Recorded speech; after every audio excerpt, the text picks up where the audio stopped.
Hello, hello, hello, Baudelaire children. It's me, I'm back. Not Count Olaf, it's Robin, yes. By this time, you should expect me here. I've done like 1,700 of these videos. Okay, we're getting close to that 2,000 video mark, I'm sure. I've got a hell of a playlist on here. And today we're going to pad that playlist ever more by taking another look at r/confessions, which can be quite the dramatic subreddit, I do believe. So, let's take a look. My wife went out for the evening, and the baby has been crying ever since she has left, and I'm losing my freaking mind. My wife went to a concert with her sister and left me home with the baby. I want a goddamn drink of water and maybe a few minutes to clean the kitchen and take a shower. She has been crying nonstop, and I can't wait for my wife to get home. She is on maternity leave and I have to work tomorrow, but I can't exactly complain to my wife about the baby because we are both parents. So I complain to the anonymous people of Reddit. And before you guys judge me, I am taking care of my daughter. And I won't say anything to my wife when she comes home other than ask her how her evening was. I'm allowed to vent anonymously. My being an asshole here allows me to be normal IRL. And look, it's not that you're being an asshole or anything like that. It's normal for the parents to lose their mind at the screeching crazy baby. More so for mom, because mom, as we know, does a lot more of the work in general, like a lot more of the work. Obviously, like growing the baby and then having to birth said baby and whatnot.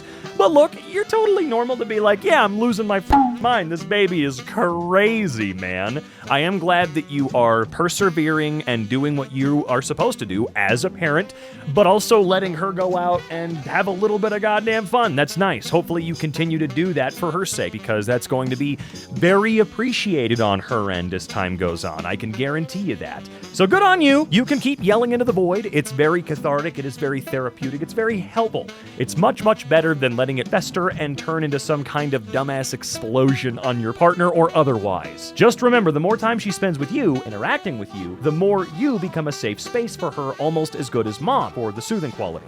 I'm not saying you're not as good as your wife. Sucks now, worth the investment later. You're not being an asshole here. I'm a mama, and it's hard. It's valid to feel overwhelmed and frustrated. Hope she settles down for you. And I'm sure she will. She'll run out of energy at some point, or just maybe have a little moment of, you know what?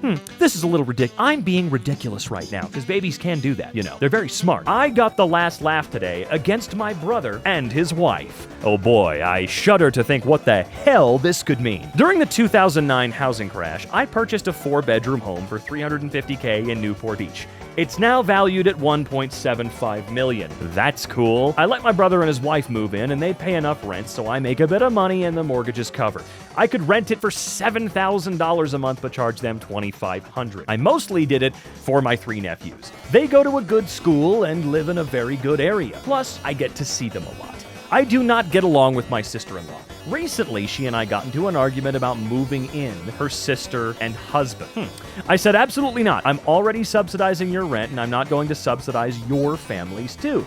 My brother and sister-in-law did sign a lease with general language about needing my approval to move in another tenant. My sister-in-law has never thanked me for letting them live there, despite her being the one who benefits the most. She doesn't even have to work because of the rent that I charged. Really? Well, anyway, whatever. Well, my brother sided with her, so I said, I'm gonna both of you up. I changed my estate plan from leaving my brother my house if I died to mandating that the house be put up for sale and having the profits split between my 3 nephews. My brother was pissed and asked me why I did that. I said to make sure that your wife never ever gets my house. If I die, then you get it. Then if you die, then your wife gets it. Over my dead body. I'm not attached to the house. I can't live with myself if there was even a 1% chance that some ungrateful gets my house like she won the lottery. So now they're uncomfortable. Their house is not as stable as they thought, but they can't afford to rent or buy a house either. Dude, $2,500, they can afford, I'm sorry, maybe just different circumstances, obviously, you know.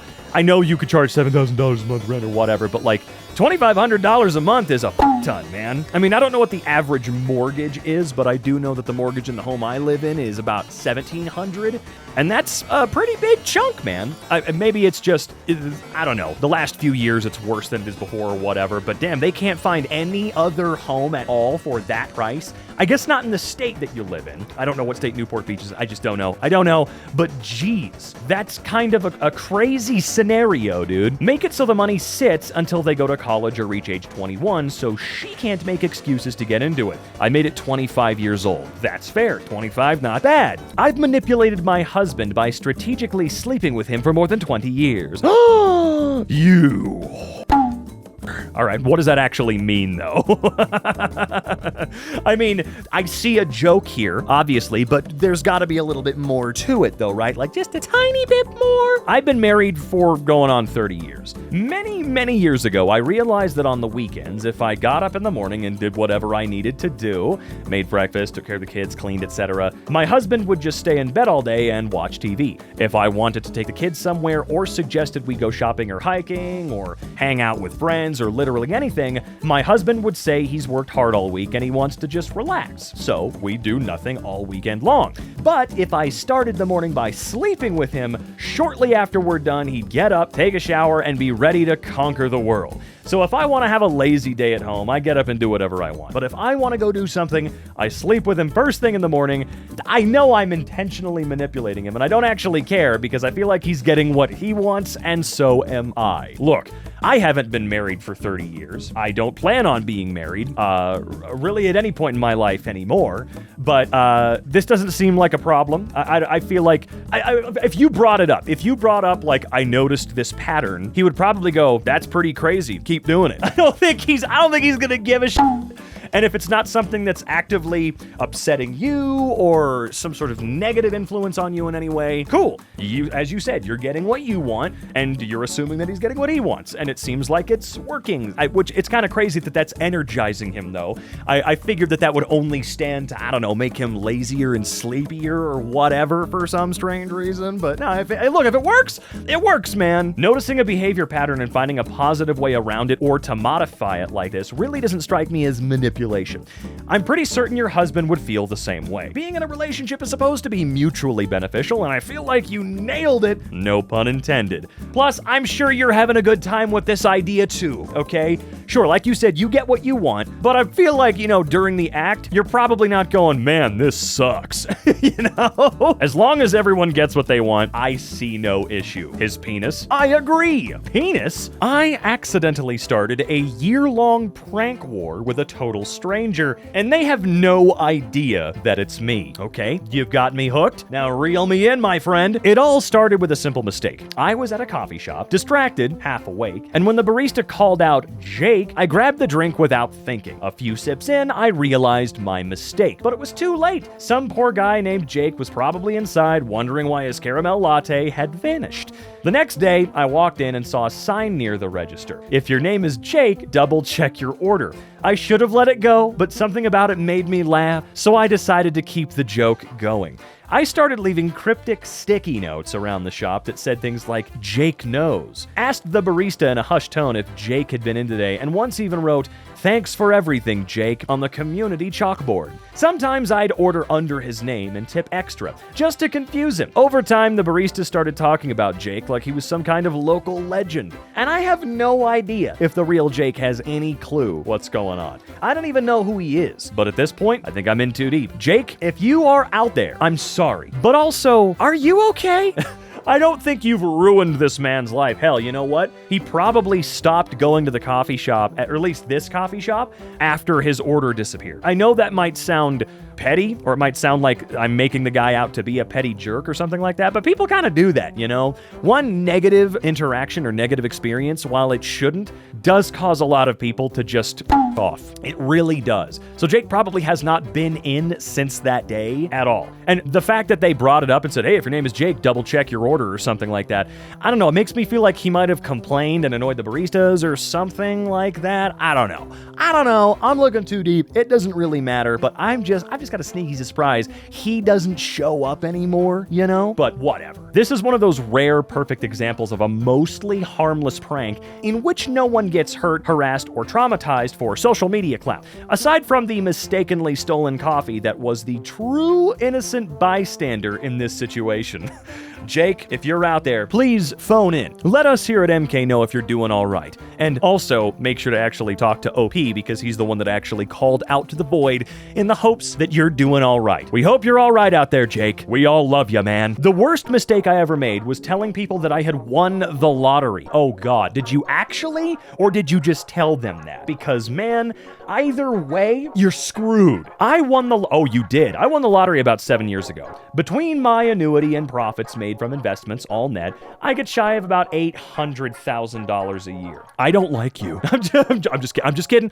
We're all envious. That sounds amazing. I was stunned that I had won. Once I confirmed that I won, I started to tell people. I thought they'd be happy for me. They were happy for me for a minute, and then they'd start to ask me for money. Friends and family. Then they told people. I was literally getting 10 calls a day from people asking for money. My favorite was the sister of my coworker saying she needed rent money and a friend asking me to buy them a $20,000 ring for a girl he had only been dating for a few months, and she was f***ing other guys on the side. How do you know that? Whatever. Some people successfully used me and I cut them off. I still helped some people, but I had to cut them off because they were asking me for money only to give it to others or using the money for something different. It was very traumatic. I even had a therapist try to rip me off by asking me for a cash tip after our sessions. I was spending more money on people than on myself. I'm gonna be honest with you. That's kind of the hope. Like, I know your perspective on this. People are only talking to you so that they can get money from you. But I've always said if I were ever in a position where I'm just, damn, I'm doing awesome, because $800,000 a year is incredible. That's more than 99% of the human race is really ever going to see as a yearly salary, right? I would be, once I got my affairs in order and I knew I was set, I would, of course, be spending more money on other people than myself. By a f***ing long shot. But again, I see where you're coming from, though. I'm not trying to paint this guy as some kind of stingy douchebag or something like that. Anyway, it's ironic that I have more money than I need, yet I can't give it away because it brings nothing but problems. People make generosity not worth it. See, that I can also see. People will take a mile if you give an inch sometimes. I can totally see that. People want me to finance their best lives and have the arrangement be exclusively on their terms. I will never understand why people can't accept one thing without trying to get more. I chalk it up that people in my life had no respect for me. Probably not. I would assume the same as you in that regards, that, you're unfortunately surrounded by people that, I guess, didn't really like you all that much or something, and, well, here you go. I really hope that things have gotten a lot better, though, and, can I borrow $20? 100 stories I've read like this. If I ever won money, nobody would know. Oh, I wouldn't be actively telling people at all. If I could hide my identity when I claimed the prize, you bet I would. And then people that I know I could trust. I mean, I wouldn't say, hey, by the way, I got $10 million up my ass. I would probably do something like just start spending money on people. Like I've got friends that have debts I would probably wipe out. Try to do it maybe anonymously or something like that, if possible. If not, I'll just, be vague and weird about it. Like, don't worry, man. Just don't worry. No, I got it, man. It's okay. Yeah, your car's breaking down. Well, let me get you a new one. It's fine. Don't worry. But no. Everything's okay. My brother received a settlement from a work injury. He's a millionaire. I am far from it. I have never asked him for anything. After his injury, while he was fighting for his settlement, I helped him and his family get out a lot. It was never explicitly, but heavily implied that he intended to give me a substantial sum once he got the settlement as a thank you for all the help. That wasn't required, as we're family, and I would have helped anyway. He got a settlement about 8 years ago. That gift never happened, and once he got his money, was never mentioned again. I'm not jealous of what he has. I would never want to go through what he had to in order to get it, but there is a part of me that still thinks about all the times he talked about how much he was going to give me once he got his settlement, and that part of me resents him. I can see that one for sure. Like, you're a good person, for certain, and I don't think your brother's a but I can say, as big a game as I talk about what I would do if I suddenly had $1 billion, I understand that suddenly having what seems like infinite resources at your disposal, especially after living a life of having almost no resources at your disposal, would do something to your brain. There's gotta be some kind of a study done on what it's like to suddenly have money, like legitimately have tons of it, more than you'll ever need, right? Again, not to say that your brother's got more than he would ever need, but still, it changes your brain, and then it suddenly becomes, for a lot of people, like, well, I don't want to get rid of it. No, I want to be really smart. I don't want to go bankrupt. I don't want to do this. So I gotta just not talk about all the times I implied. But it does suck. It does suck that it seems like your brother potentially more than hinted at helping take care of you when you helped take care of them. It does suck. Hopefully one day he goes, look, man, I was just getting everything in order, and you know what? Happy birthday, here's a new car. Or happy birthday, your next year of mortgage is taken care of. Something like that. You know what I mean? I cheat when I play Mario Kart with my wife and son. I played Mario Kart when I was a kid, a lot. I noticed that for newer Mario Karts, if you don't get an early lead, you end up fighting with a bunch of CPUs, and you'll often get stuck in 8th or 5th place or whatever. My wife and son don't game, and they get easily discouraged when losing again and again, getting shot and zapped, never able to get first. It's not hard for me, and I like playing with them, so I always intentionally get 3rd place. I sit back when the race starts, and I basically just f*** over the CPU players, never letting them get close to my wife and son. They're so ecstatic and love playing now, and they even tease me. But honestly, it's a more fun challenge anyway. I'll never tell them I'm not playing the game normally. Wait, let me go back for a second. This is cheating? I mean, is holding back to let them win considered cheating now? I mean, I don't know if I agree with that sentiment. I mean, if that's how you see it, that's how you see it, but that's not what I would consider it. You know, my opinion being incredibly valid here, and you actually watching this video, for sure. I don't know, I just don't see it that way. It's nice, and it's cool that you found a way to make them feel better about the game, while also still giving yourself a challenge of sorts. You know, just screwing over the CPUs and not frustrating them, you know? Because it's one thing for a bunch of sweaty-ass gamers to bitch about people not playing Dark Souls correctly or something like that, but it's another thing when people who don't play games, or don't even really care about games, or are really young and don't have those skills built up yet, are constantly trash-talked by people that do, and played against like they're pros or something like that. It's discouraging, and gamers, if you do that with people in your life and actively like frustrate them and make them maybe not want to play video games or something anymore, you need to chill the out. I'm just saying. This guy found a way to make it more entertaining for himself, and you know what? Maybe one day in the future, the kid is gonna grow up and go, I know, Dad, you don't have to hold back anymore. We should still let Mom kind of win, though, every now and then, because that's just nice. Let's let Mom enjoy this thing she normally doesn't enjoy with us. You're playing the long con. When your kid comes home from college and wants the family to go play for old time's sake, the gloves come off and you eviscerate them. You better keep playing daily if you want that to happen. I did that with my son in Madden, let him win by a few points here and there just to keep him interested. Then I stopped playing for like 6 to 8 years. I can't score on him now. That's right. You had better be prepared to keep your skills fresh, man. Don't let that go.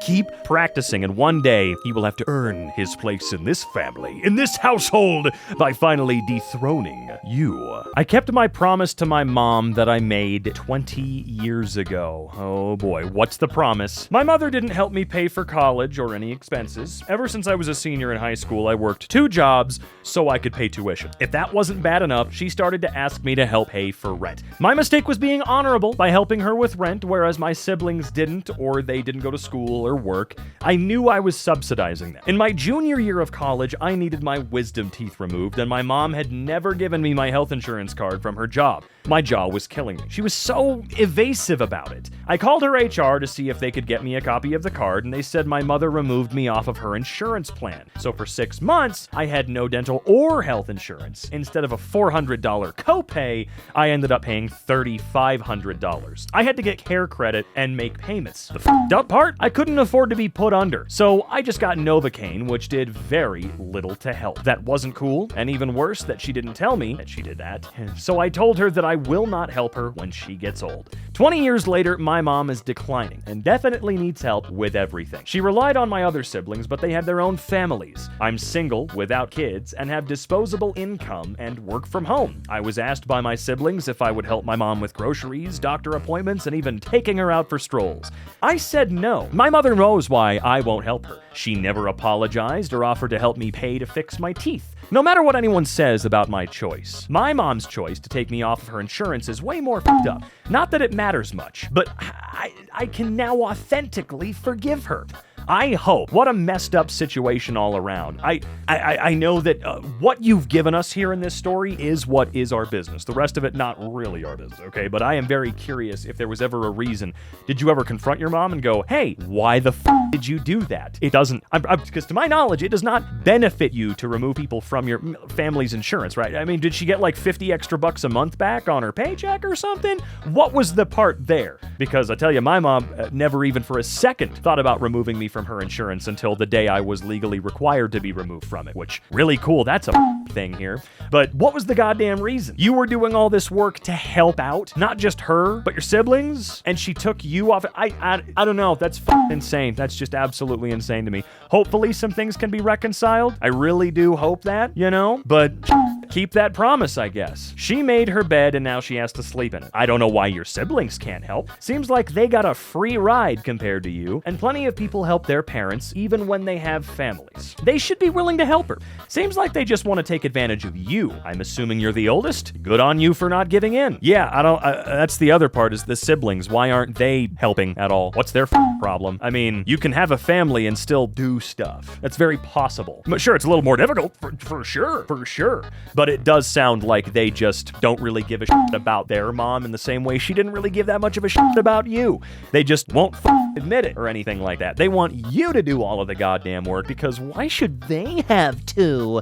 They're just used to not having to, I guess, at this point. Again, based on what little information we were given here, that's just what it seems like. I'm angry for you because I know that if you have 1 child or 10 children on your insurance, it's the same cost to you. So your mom screwed you over for no reason whatsoever. You don't have to forgive her. You just have to be able to live with yourself. Man, if that is true, I didn't know that part was true. I assumed that it might be a little more extra here and there off of your paycheck or something, because that is how that works. You get a decent rate, I guess, but it is taken out of your paycheck. At least that's how it worked when I had it. But no, that's kind of crazy. 1 or 10, the insurance is the same cost to you. That's really cool, Mom. That makes the whole thing significantly worse in my mind. How neat of her. I'm not even dead yet, and my family is fighting over my assets. I have terminal cancer and opted to cease treatment. I don't want to suffer for 6 months or torture just to live 6 more months when I can do in 3, but be high as a kite every day. Oh, I see. I have about $500,000 in my pension and recently cashed out 2 life insurance policies worth $1 million each.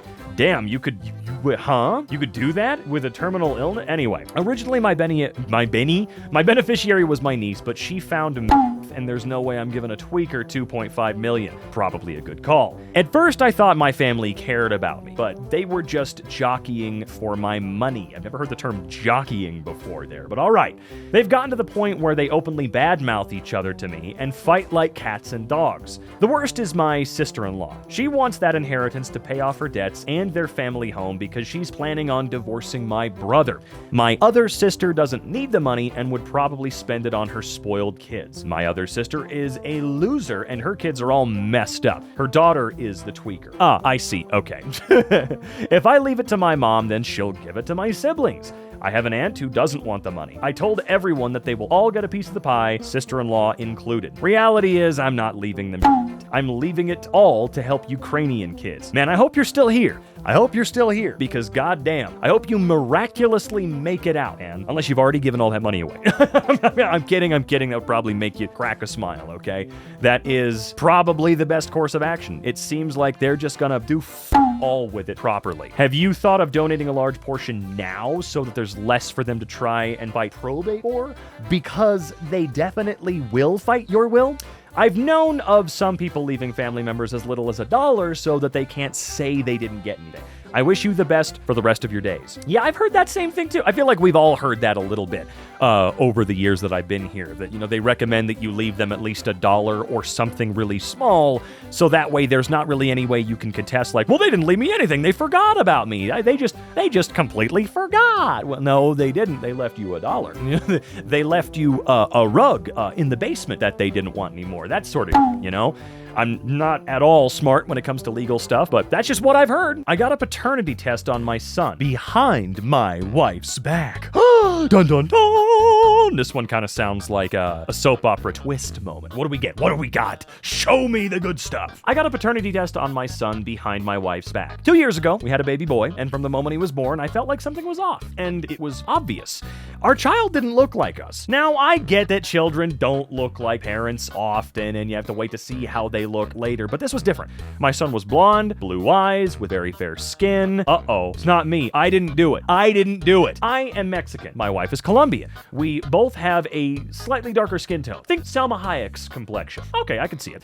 We both have dark brown eyes, black hair, and dark brown hair. Not only that, both of our parents have dark hair and brown eyes, with the exception of my mother, who has hazel eyes. All of our grandparents had dark hair, brown skin, and dark eyes. How was my child blonde with blue eyes and hair? I had people tell me that lots of babies are born with blue or gray eyes and darken up, and their skin and hair change vastly as well, which is true, by the way. That can't happen.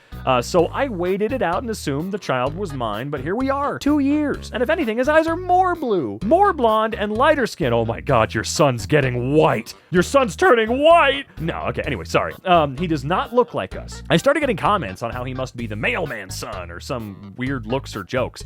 I was once questioned at a park if the child I was playing with was my son. My wife has always been asked if she is his nannies. Anyway, and it makes me feel so angry. My wife never thought it was a big deal and would say people are just playing around, but I know some people think I'm raising another man's child.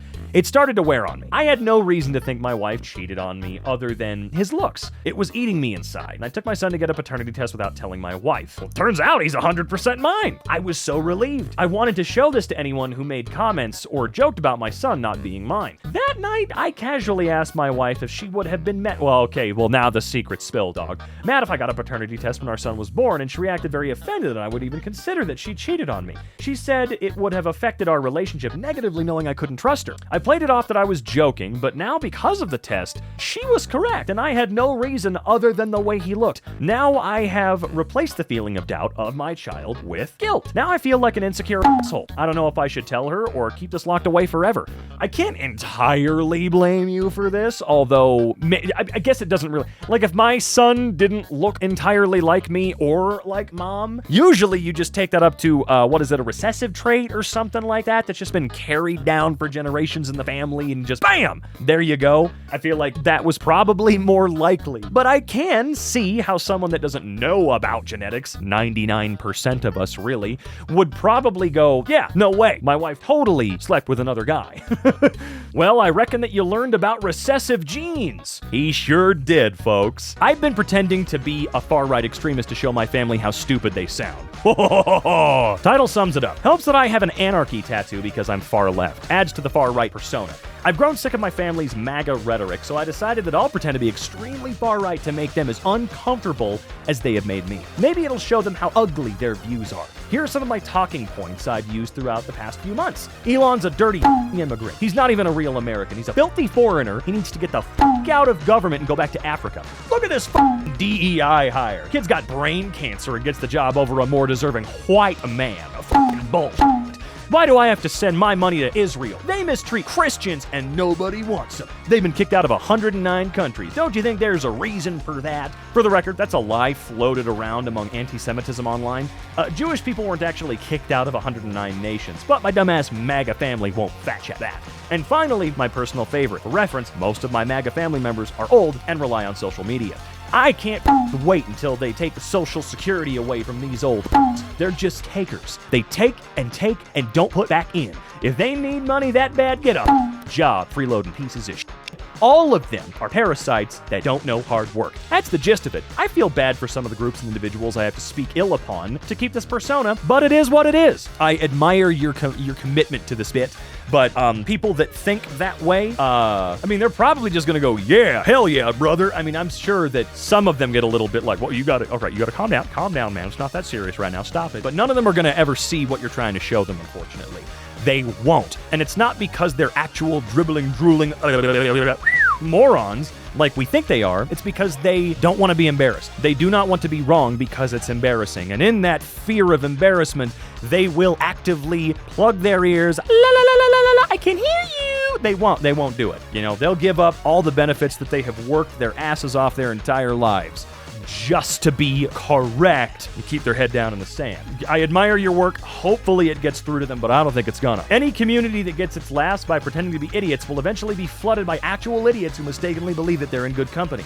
This may backfire and make them emboldened to voice their worst opinions. Unfortunately, that's also true. I lie to my girlfriend basically every day and have done for a while now. Oh God, what type of lie are we talking about? My boyfriend and I have been together for over a year now. I love him dearly. I have since the moment we started talking. He's the love of my life, and I can't wait to keep enjoying his presence for as long as I breathe. Now, where does the lie come in? Essentially, my boyfriend is currently in recovery from anorexia, and he has been doing brilliantly. I'm forever proud of him. However, he also has emetophobia or emetophobia, the fear of vomiting and being ill. So most days he gets in his own head about feeling unwell and convinces himself that if he eats, he'll be sick. So he defaults to going without. Around a year ago, on a particularly bad day when he had gone 2 or 3 days without eating a single thing, I was crying, trying to get him to eat. He said he couldn't because he was sure he'd be sick. In the moment, I randomly said, "Open your mouth and say, ah." He asked, "Why?" And I told him, "You can physically tell if someone is going to be sick because the uvula raises completely to avoid getting any acid residue from the stomach on it. It's like a warning system for the body to anticipate throwing up." It worked. This lie I made up on the spot has worked wonders every day since then. I have no idea if what I said is even remotely true. After all, I made it up. But if it is, great. If not, it's still great because it helps. My boyfriend is now well into recovery and has been for a while. And I don't mean this in a way to take credit away from this amazing man whom I love so much. But I honestly don't know where he would be without this little white lie. It instantly calms him down and allows him to eat without worrying too much about being sick. He now eats 3 meals a day with me, and this small white lie has played a big part in that. I've never told him, and I probably never will. I'm just glad it's had the intended effect. Thanks for reading if you did. I really hope he doesn't stumble across this, because Lord only knows how he might react if he found out that it indeed weren't true, because I don't believe it works like that. I mean, I don't know either, but I don't feel like that's how it happens. But I mean, yeah, I don't see this lie as an inherent bad thing at all. I thought it was going to be something way crazier than this, but no. Your pretty small little offhand lie has saved him, or not saved him completely, but helped save him. And I'm sure that, you know, as recovery goes on, if he does learn about this, he'll probably go, "Dude, holy shit, thank you." Like, obviously he's in some form of therapy, so, you know, anyway, what do the commenters have to say? This is really sweet. I know it probably feels like crap to lie, but if it's for her health, quite literally to keep it alive. Okay, wait a minute. The he and her thing is all over the place. Hang on. Let me go back here. I lie to my girlfriend basically every day and have done for a while now. My boyfriend and I have been together I love him dearly. I have since the moment we started. Something got messed up here. That's okay. Either way, I think your white lie is more than fine.